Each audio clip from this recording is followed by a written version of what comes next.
नमस्कार दोस्तों, हमारे इस सच्ची कहानी एनजे क्रिएटर चैनल में आपका स्वागत है। मुझे उम्मीद है कि आप इस कहानी से आप कुछ जरूर सकारात्मक चीज सीखेंगे और आपको हमारे द्वारा लिखी कहानी अच्छी लगी हो तो कृपया आप नीचे दी गई लाल वाली घंटी को जरूर दबाकर सब्सक्राइब करें। अंकिता और विनय एक ही कॉलेज में पढ़ते थे। दोनों के एक कॉमन फ्रेंड ने उनकी मुलाकात करवाई थी। पूरा ग्रुप साथ में घूमते फिरते खाते पीते रहते थे, पर अंकिता और विनय की नजदीकियां बढ़ने लगी। देखते ही देखते उनको एक दूसरे से प्यार हो गया। अब वह दोनों अकेले वक्त बिताने लगे, भाग में घूमना, साथ में मूवी देखने जाना, साथ में पढ़ना, वह हर चीज एक साथ ही करते थे। देखते ही देखते कॉलेज खत्म हो गया और उनका मिलना भी कम हो गया। एक बार अंकिता और विनय दोनों एक समुद्र किनारे बैठे थे। अंकिता ने विनय से कहा, अब तो हमारी कॉलेज भी खत्म हो गई है, अब हम एक दूसरे के साथ वक्त कैसे बिताएंगे, और अब जल्द ही मेरे घर वाले मेरी शादी करवा देंगे। विनय ने उसका हाथ पकड़ते हुए कहा कि अंकिता, तुम चिंता मत करो, मैंने एक दो कंपनी में अप्लाई कर दिया है, बस कुछ ही दिनों में मैं अच्छी नौकरी पर लग जाऊंगा, फिर हम अपने अपने घर में बता देंगे। 2 हफ्ते बाद ही विनय को अच्छी कंपनी में नौकरी मिल गई। जैसे कि उन्होंने तय किया था, उन्होंने अपने अपने घर पे बता दिया। विनय की माँ तो मान गई, पर उसके पिताजी नहीं मान रहे थे। और यहाँ अंकिता के घर वालों ने तो साफ साफ इनकार ही कर दिया था। वह दोनों बहुत परेशान होने लगे कि अब क्या होगा।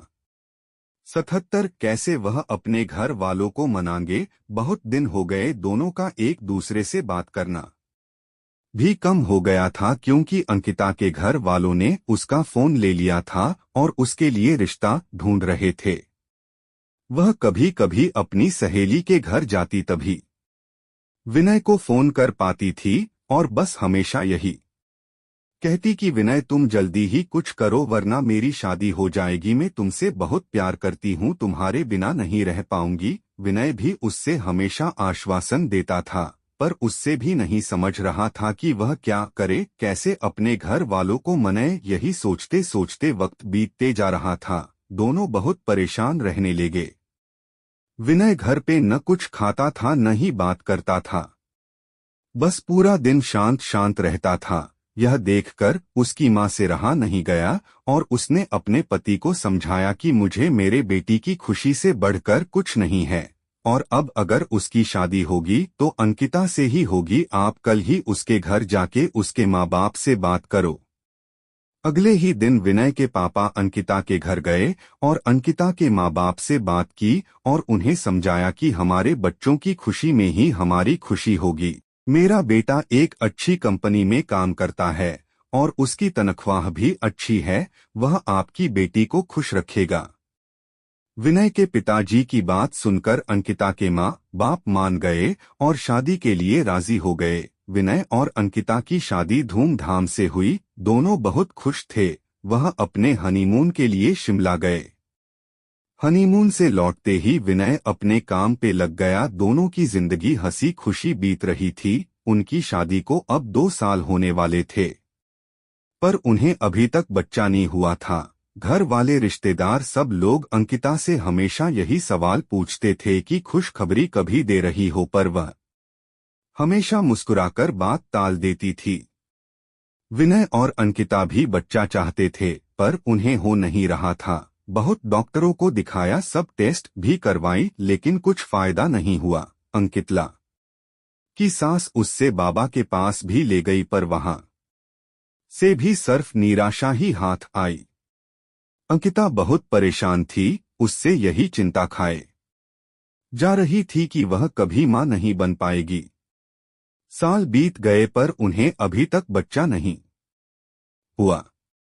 एक दिन विनय ऑफिस से लौट तो उसकी मां उससे चिल्लाने लगी कि तूने अपनी मर्जी से शादी की, अब देख रहा है ना बच्चा भी नहीं हो रहा, अब हमारा वंश आगे कौन बढ़ाएगा। लोगों के ताने सुन सुनकर मेरे कान पक गए हैं। आखिर हमें भी इच्छा होती है कि अपने पोते पोतियों को देखे। यह सब अंकिता सुन रही थी। विनय ने अपनी माँ को समझाया कि जरूरी नहीं कि आपकी बाहों में ही कुछ कमी हो, मुझ में भी तो हो सकती है, आप शांत हो जाइए। जैसे तैसे उसने अपनी माँ को चुप करवाया और अपने रूम में चले गया, जहां अंकिता वहां बहुत रो रही थी। विनय उसके पास गया और उससे गेल लगाकर कहने लगा, तुम चिंता मत करो, सब ठीक होगा। मैं हूं ना तुम्हारे साथ में, तुम्हारा साथ कभी नहीं छोड़ूंगा। और माँ की बात का बुरा मत मानो, वो ऐसे ही कहते।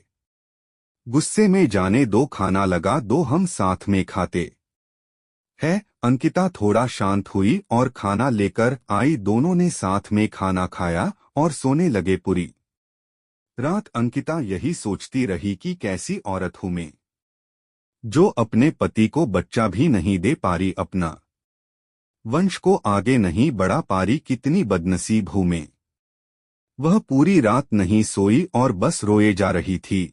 सुबह हुई, सब अपने अपने काम में लग गए। विनय भी ऑफिस के लिए निकल गया, अंकिता भी अपना काम करने लगी, पर उसके दिमाग में वही रात वाली बात चल रही थी। पूरा दिन यही सोचती रही। रात को जब विनय घर आया तो अंकिता ने उससे खाना दिया और वह दोनों अपने कमरे में सोने की तैयारी कर रहे थे कि तब अचानक अंकिता ने विनय से कहा कि क्यों न हम एक बच्चा गोद ले ले, अब हमें तो बच्चा नहीं हो रहा, क्यों न हम किसी बच्चे को गोद ले और उससे माँ बाप का सुख दे और हमें भी बच्चे का सुख मिल जाएगा। विनय ये बात सुन कर बहुत खुश हुआ। वह दोनों दूसरे ही दिन एक दत्तक ग्रहण संस्था गए और वहां पूरी बात बताई। दत्तक ग्रहण संस्था वालों ने कहा कि आप एक फॉर्म भर दीजिए, जैसे ही सब जांच पड़ताल हो जाएगी आपको फोन आ जाएगा। उन्होंने फॉर्म भरा और एक आशा साथ घर लौटे कि शायद अब उनकी परेशानी दूर हो जाएगी। 6 महीने हो गए, उनको कॉल नहीं आया। विनय जब भी वहां जाता वह लोग उससे एक ही जवाब देते कि कॉल आ जाएगा, पर इंतजार की गाड़ियां बढ़ती जा रही थी।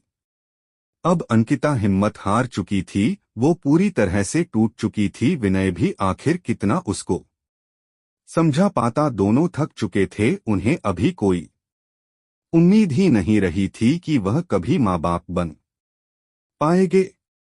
पर विनय ने अंकिता का साथ और कोशिश करना नहीं छोड़ा। वह हर 2 दिन में संस्था जाता था। इंतजार करते करते 8 महीने हो गए थे और एक दिन अचानक विनय को कॉल आता है कि आप दत्तक ग्रहण संस्था में आ जाएं, आपके लिए एक खुश खबर है। उसने तुरंत अंकिता को फोन करके दत्तक ग्रहण संस्था आने के लिए कहा। दोनों वहां पहुंचे तो उन्हें पता चला कि उनको एक बेटी गोद दी जा रही है, जो कि सिर्फ 5 महीने की है। विनय और अंकिता की खुशी का ठिकाना नहीं रहा। विनय तो खुशी के मारे वही नाचने लगा। वह दोनों उस बच्ची को लेकर घर आए। विनय की मां ने उनका पूजा की थाली से स्वागत किया।